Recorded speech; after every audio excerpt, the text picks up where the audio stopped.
എന്ന് പറയുന്ന ഒരു ക്യാരക്ടർ അന്ന് വരെ കണ്ടിരുന്ന നമ്മുടെ സഹോദര സ്നേഹവും അല്ലെങ്കിൽ സഹോദരിയോട് കാണിക്കുന്ന സ്നേഹവും കാണിക്കുന്നതിൻ്റെ ഒരു എക്സ്ട്രീം ലെവൽ രസകരമായി അനുഭവിപ്പിച്ചു. സിബി മലയിലിൻ്റെ അസാധ്യമായിട്ടുള്ളൊരു സിനിമയാണ്. നിങ്ങൾക്കതൊരു എന്താ പറയുക, വെണ്ണില കൊമ്പിലെ രാപ്പാടി എന്ന് പറയുന്ന പാട്ട് വിദ്യാസാഗറിൻ്റെ മ്യൂസിക്കിൽ കിട്ടി. ആ പാട്ടൊക്കെ വരുന്ന സമയത്തൊക്കെ നമ്മുടെ കണ്ണൊക്കെ നനയനുണ്ടായിരുന്നു. കാരണം നിങ്ങൾ അവിടെ നിന്ന് പോവാ, ജസ്റ്റ് ഒരു കല്യാണമാണ്, പക്ഷെ ഡ്രാമ ക്രിയേറ്റ് ചെയ്തിരിക്കുന്നത് ഭയങ്കര രസമാണ്. അതിൽ തന്നെ ഡാൻസിന്റെ കുറെ പെർഫോമൻസ് ഉണ്ട്. നിങ്ങൾ ഉസ്താദാണല്ലോ, തബലയുടെ ഉസ്താദും കൂടെയാണ് അതിനകത്ത് അവതരിപ്പിക്കുന്നത്. ആ കൊറിയോഗ്രാഫി ഒക്കെ ചെയ്തത് ശരിക്കും കൊറിയോഗ്രാഫറുടെ സാമീപ്യം ഉണ്ടായിരുന്നു, അതേ സ്വന്തമായിട്ടായിരുന്നു? അത് കുറച്ച് നമ്മളെല്ലാവരും കൂടെ തന്നെയാണ്. വിനീത് ഉണ്ടായിരുന്നു. അപ്പോൾ നമ്മളെല്ലാവരും കൂടെ അന്നേരം ആ ഒരു സീനിന് അങ്ങനെ പ്രത്യേകിച്ച് കൊറിയോഗ്രാഫറൊന്നും ഉണ്ടായിരുന്നില്ല. സോങ്സിനുണ്ടായിരുന്നു. അത് നമ്മൾ ജസ്റ്റ് നമ്മളുടെ രീതിയിൽ തന്നെ മൂവ്മെന്റ്സ് ഒക്കെ എടുത്തത് അത്ര തന്നെ. വിനീതുമായിട്ടുള്ളതുണ്ട്, പിന്നെ ലാലേട്ടനുമായിട്ട് അതൊരു സീനാണ്, ഒരു പ്രാക്ടീസ് സീനാണ് എനിക്ക് ഓർമ്മയുണ്ടത്. അത് നമ്മൾ ഇല്ല, അതിന് പ്രത്യേകിച്ച് അങ്ങനെയൊന്നും ഉണ്ടായിരുന്നു. കുറച്ച് മൂവ്മെന്റ്സ് ഒക്കെ നമ്മൾ തന്നെ ചെയ്തതാണ്. ഈ പുള്ളിയുടെ ഒരു പ്രത്യേകത എന്ന് പറയുന്നത് എന്ത് ഇൻസ്ട്രുമെന്റ് വായിച്ചാലും ഈ പാദമുദ്രയിൽ ഇങ്ങനെ കൊട്ടിയിട്ട് പാടുന്നുണ്ട്. അത് ശരിക്കും ഏത് ഇൻസ്ട്രുമെന്റ് കൈ കൊടുത്താലും ഭയങ്കര രസമായിട്ട് വിരലുകൾ അത് നേരിട്ട് എക്സ്പീരിയൻസ് ചെയ്യുന്ന സമയത്തൊക്കെ എന്തായിരുന്നു അതിൻ്റെ ഒരു അനുഭവം? അതെ, അതൊക്കെ എന്താ പറയാ, നമ്മൾ ചെറിഷ് ചെയ്യുന്ന മെമ്മറീസ് ആണല്ലോ. എസ്പെഷ്യലി ലാലേട്ടൻ്റെ കൂടെ ഒക്കെ അഭിനയിക്കുക എന്ന് പറഞ്ഞാൽ അദ്ദേഹത്തിൻ്റെ കൂടെയുള്ള ആ സ്ക്രീനിൽ നമ്മൾ ഒന്നിച്ച് നിൽക്കുമ്പോൾ നമ്മളെ ഏറ്റവും കംഫർട്ടബിൾ ആക്കുക എന്നുള്ളതാണ്. ഞാനൊക്കെ എൻ്റെ പ്രീ ഡിഗ്രി സമയത്ത്, ഡിഗ്രി ഫസ്റ്റ് ഇയർ ആണോ പ്രീ ഡിഗ്രി സമയത്ത് ചെയ്തതാണ് ഉസ്താദൊക്കെ. അപ്പോൾ അത്രയും വലിയൊരു ആക്ടർ നമ്മളെ വളരെ എന്താ പറയുക, നമ്മളോട് വന്ന് സംസാരിക്കുന്ന രീതിയിൽ അത് ആ ഒരു കെമിസ്ട്രി നമ്മളായിട്ടൊന്നും ചെയ്തതല്ല. അദ്ദേഹത്തിൻ്റെ ഗ്രേറ്റ്നെസ്സും സിബി സാറിൻ്റെ പിന്നെ രഞ്ജിത്ത് സാറിൻ്റെ സ്ക്രിപ്റ്റ്, അത് അവരുടെ എല്ലാവരുടെയും ആ ഒരു ഗ്രേറ്റ്നെസ് നമ്മളിലൂടെ ജസ്റ്റ് ഒന്ന് റിഫ്ലക്ട് ചെയ്തേ ഉള്ളൂ, അല്ലാണ്ട് there is nothing. Solo songs ഒരുപാട് കിട്ടിയിട്ടുണ്ട്. അതിലെല്ലാത്തിലും ചെറിയ രീതിയിലെങ്കിലും ഒരു ഡാൻസിന്റെ ഒരു പെർഫോമൻസിനെ എക്സ്പ്ലോർ ചെയ്തിട്ടുണ്ട്. എനിക്ക് തോന്നുന്നു ഒരുപക്ഷെ ദിവ്യ ഉണ്ണിക്ക് ഡാൻസ് അറിയാവുന്നത് കൊണ്ട് അങ്ങനെ തന്നെ സോളോ സോങ്സ് ചെയ്തതാണോ? അതേ സോളോ സോങ്സിന് വേണ്ടിയിട്ട് അങ്ങനെ കൊറിയോഗ്രാഫി ചെയ്യാം, അതെങ്ങനെയാണ് ആ സമയത്തൊക്കെ കമ്മ്യൂണിക്കേഷൻ നടന്നിരുന്നത്? അതാണ് ഇപ്പോൾ നേരത്തെ പറഞ്ഞില്ലേ, ഇപ്പോൾ ഇതിൻ്റെ ഒരു ഫേസ് ആയിട്ട് ഞാൻ വന്നത് സിനിമ ഉള്ളത് കൊണ്ട്. സോ അത് രണ്ട് സൈഡ്സ് ഓഫ് ഒരു കോയിനാണ് അത്. യൂത്ത് ഫെസ്റ്റിവൽ വേദികളിൽ നിന്ന് ഉള്ളത് കൊണ്ടാണ്, ആ ഒരു പ്രസൻസ് ഉള്ളത് കൊണ്ടും പത്രങ്ങളിൽ പടം വന്നതുകൊണ്ടും അങ്ങനെ ഒരു അറ്റൻഷൻ വന്നതുകൊണ്ടാണ് സിനിമയിലേക്ക് എത്തുന്നത്. ദെൻ സിനിമയിൽ അപ്പോൾ ഈ ഡാൻസ് അറിയാവുന്നത് കൊണ്ടാണ് സിനിമയിൽ അത് ഫീച്ചേർഡ് ആയത്. So it's a whole circle, you know. എനിക്ക് തോന്നുന്നു അതൊരു റീസൺ ആയിട്ടുണ്ട്. ഡാൻസ് അറിയാവുന്നത് കൊണ്ട് ഈസി ആയിട്ട് ഹാൻഡിൽ ചെയ്യും ഇങ്ങനത്തെ സോങ്സ് വന്നാൽ. അല്ലെങ്കിൽ ഒരു ജതി ഉണ്ടാവും, ഒരു സ്വരം ഉണ്ടാവും. കൊറിയോഗ്രാഫേഴ്സ് ആണെങ്കിലും വരുമ്പോൾ കുറച്ചും കൂടെ എക്സ്ട്രാ ആയിട്ടുള്ള ഇൻട്രിക്കേറ്റ് ആയിട്ടുള്ള മൂവ്മെന്റ്സോ അങ്ങനത്തെ ഒക്കെ തരാൻ മടിയില്ല, അവർക്ക് തരാൻ മടിയില്ല. അതൊക്കെ ഉണ്ട്, ശരിയാണ്. അത് കല്യാണ സൗഗന്ധികം കഴിഞ്ഞിട്ട് ഈ കാരുണ്യത്തിലേക്ക് വരുമ്പോൾ സത്യത്തിൽ കാരുണ്യം ലോഹിദാസിന്റെ ഒരു വലിയൊരു ശ്രമമാണ്. ആ കാലഘട്ടത്തിൽ അങ്ങനെ ഒരു സിനിമ, അങ്ങനെ ഒരു ത്രെഡൊക്കെ കൈകാര്യം ചെയ്യുക എന്ന് പറയുന്നത് കുറച്ചൊരു ബുദ്ധിമുട്ടുള്ളൊരു കാര്യമാണ്. കാരണം അച്ഛൻ മകൻ റിലേഷൻഷിപ്പിനകത്ത് വരുന്ന നമ്മൾ ചിന്തിക്കാത്തൊരു ആസ്പെക്റ്റിലുള്ളൊരു സംഗതി. അതിൽ എനിക്ക് തോന്നുന്നു ഭയങ്കര രസമുള്ള ഒരുപാട് ട്വിസ്റ്റുകളുണ്ട്. ഈ അയാള് പ്രേമത്തിൽ വിരഹഗാനം പാടിക്കഴിയുമ്പോഴാണ് അച്ഛൻ വന്ന് പറയുന്നത് നീ പോയിട്ട് അവളെ വിളിച്ചുകൊണ്ട് പോകാന്ന് പറയും. ഭയങ്കര രസമുള്ളൊരു പ്രേമഗാനം കഴിയുമ്പോൾ അങ്ങനെ ഒരു സാഹചര്യമൊക്കെ വരുന്നത് നമുക്കൊരു പുതിയ അനുഭവമായിരുന്നു. കാരുണ്യത്തിൻ്റെ ആ ഒരു കഥ പറച്ചിൽ രീതിയും പിന്നെ ലോകദാസിൻ്റെ ഒരു കഥ പറയാനുള്ളൊരു മിടുക്കുണ്ട്. സംവിധാനത്തിലേക്ക് വരുമ്പോൾ അത് കാണിച്ചു, അതിന് മുമ്പ് ഒരുപാട് കാണിച്ചിട്ടുണ്ട്. ആ ഒരു അറ്റ്മോസ്ഫിയറിൽ ലോകദാസ് സാറിനെയും ഒപ്പം കാരുണ്യം എന്ന് പറയുന്ന സിനിമയെ എങ്ങനെയാണ് നോക്കിക്കണ്ടത്? ഇപ്പോഴത്തെ പോലെ അന്ന് കഥ പറയലോ ഒരു ഡിസ്കഷനോ മുൻകൂട്ടി ഇരുന്ന് കഥ കേൾക്കലോ അങ്ങനെ ഒന്നും ഇല്ല.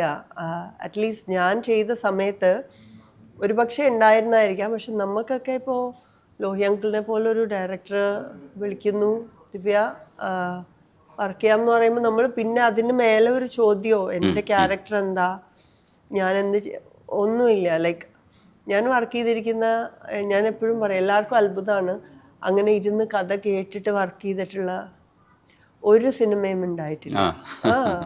കഥ കേട്ടിട്ടില്ല. സ്റ്റാർട്ടിങ് ഫ്രം കല്യാണ സൗഗന്ധികം ടു ഭരതൻ സാറിൻ്റെ ആണെങ്കിലും സിബി സാറിൻ്റെ ആണെങ്കിലും വിനയൻ അങ്കിളിൻ്റെ, ലോഹി അങ്കിളിൻ്റെ എല്ലാം, സിദ്ദിഖ് സാറിൻ്റെ, നോ നമുക്ക് വർക്ക് ചെയ്യാം, ഓ ചെയ്യാം, ഓ ഈ ഡേറ്റ് ആണ്, ഓക്കെ ശരി, കോസ്റ്റ്യൂം ട്രയലിന് ആളെ വിളിക്കും, like that's it. Then location, day 1 scene, അത് കഴിഞ്ഞിട്ട് ഇന്നതൊക്കെ ഇപ്പം ഇതിങ്ങനെയാണല്ലോ എന്ന് പറഞ്ഞു തരും. അപ്പോൾ ആദ്യത്തെ ദിവസത്തിലാണ് കഥ അറിയണേ സത്യമായിട്ടും. കാരുണ്യം എന്ന് പറയുന്നത് അതായത് കോമൺ മാനിൻ്റെ പ്രാരാബ്ധത്തിൻ്റെ ഏറ്റവും ഡീപ്പസ്റ്റ് ലെവലാണ് കാരുണ്യം എന്ന് പറയുന്നത്.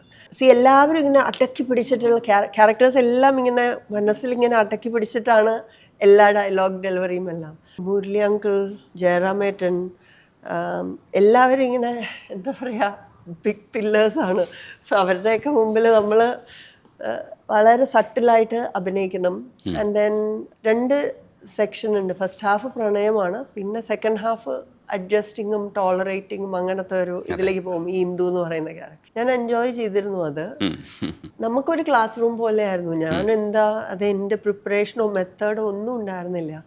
അദ്ദേഹം പറഞ്ഞു തരുന്ന രീതിയിൽ തന്നെ ഒന്ന് ആലോചിച്ച് നോക്കിയാൽ അത് അങ്ങനെയാണ്. അപ്പോൾ ഇയാൾ പറയുന്നത് എന്താന്ന് വെച്ചാൽ എന്നൊക്കെ പറഞ്ഞിട്ടാണ് പറയുന്നത്.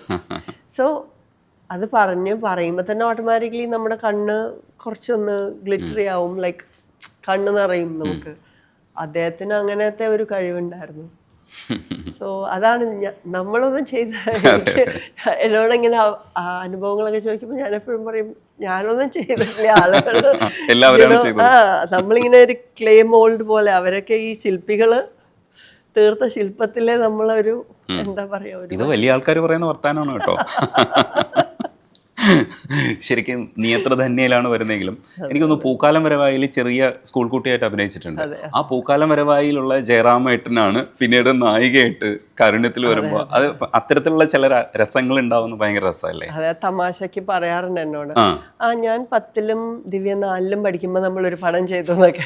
കാരണം ഞാൻ ആ പടത്തിൽ ഉണ്ടായിരുന്നു സ്കൂൾ കുട്ടിയായിട്ട്. ഞാൻ 10 പഠിക്കുമ്പോ അല്ലേ 4ല് പഠിക്കുമ്പോ നമ്മൾ ചെയ്ത എനിക്ക് ഓർമ്മയുണ്ട്. അതുപോലെ ചില ഭാഗ്യങ്ങൾ കിട്ടുന്നത് ഭരതൻ സാറിൻ്റെ ഒരു സിനിമയിൽ അഭിനയിക്കാൻ കഴിയാന്ന് പറയുന്നത് ഏതൊരാളുടെയും ഈ കാലഘട്ടത്തിൽ, അന്ന് കൊമേഴ്സ്യലൈസേഷൻ്റെ ഭാഗമായിട്ട് പല പടങ്ങളും വീണുപോയപ്പോഴും ഇന്ന് കൾട്ട് ഫിലിംസാണ്. ഭരതനും പത്മരാജനും ഒക്കെ ഇന്ന് നമ്മൾ ആവർത്തിച്ച് കാണുന്ന സിനിമകൾ, യങ്സ്റ്റേഴ്സ് ആഘോഷിക്കുന്ന പാട്ടുകളും ഒക്കെ ഉള്ളതാണ്. ചുരത്തിൽ അഭിനയിക്കാൻ കഴിയാന്ന് പറയുന്നത് ഒരു ഭാഗ്യമല്ലേ? അങ്ങനെയല്ലേ നമ്മളതിന് വിലയിരുത്തുന്നത്? തീർച്ചയായിട്ടും. അത് അന്ന് മാക്ട, അമ്മ അവരുടെയൊക്കെ ഓരോ ആനുവൽ പ്രോഗ്രാംസ് ഉണ്ടാവും. അപ്പം മാക്ടയുടെ ഒരു താരസംഗമം എന്ന് പറഞ്ഞിട്ടൊരു പ്രോഗ്രാമിനാണ് എൻ്റെ ഫസ്റ്റ് ഷോട്ട് കല്യാണ സൗന്ദര്യത്തിൽ ലളിതാൻ്റിയുടെ കൂടെയാണ്. അന്ന് തുടങ്ങിയ ആ ഒരു ബോണ്ടാണ് ലളിതാൻ്റിയായിട്ട്. അപ്പം നമ്മൾ ദേവരാഗമൊക്കെ കണ്ടിട്ട് എനിക്ക് ശ്രീദേവി മാം എന്ന് പറഞ്ഞാൽ ജീവനാണ്. അപ്പം ഞാനതൊക്കെ കണ്ടിട്ട് ഞാനിങ്ങനെ വെറുതെ ലളിതാൻ്റിയെ വിളിച്ചിരുത്തിയിട്ട് എന്താ പറയുക ചോദിച്ചുകൊണ്ടിരിക്കും ഇങ്ങനെയാണ് അങ്ങനെയാണ്. അപ്പോൾ ആ ഭരതേട്ടനെ ഞാൻ പരിചയപ്പെടുത്തി അങ്ങനെ സാറിനെ ലളിതാൻ്റി പരിചയപ്പെടുത്തി തന്നു ഇവൻ. So then next word that came out was നമുക്ക് ചെയ്യാട്ടോ ഒരു പടം അങ്ങനെ. സോ ഞാനും ഓക്കെ. അപ്പം ഞാൻ കല്യാണ സൗന്ദര്യം മരണപ്പോയിട്ട് ചെയ്തിട്ടേ ഉള്ളൂ. ബട്ട് ദെൻ ആഫ്റ്റർ 2 മൂവീസ് കഴിഞ്ഞപ്പോൾ സാറ് വിളിച്ചു. And then Churam happened. അതാണ് it was all meant to be. അതുകൊണ്ടാണ് അതൊരു എന്താ പറയുക, ഒരു യൂണിവേഴ്സിറ്റിയിൽ പോയി പഠിക്കുന്ന എക്സ്പീരിയൻസ് ആയിരുന്നു. അന്ന് എത്രത്തോളം അത് മനസ്സിലായി എന്ന് എനിക്കറിയില്ല. പക്ഷേ now when I look back ഒരുപാട് സോ മെനി ലെസൺസ് ലേൺഡ് ആണ്.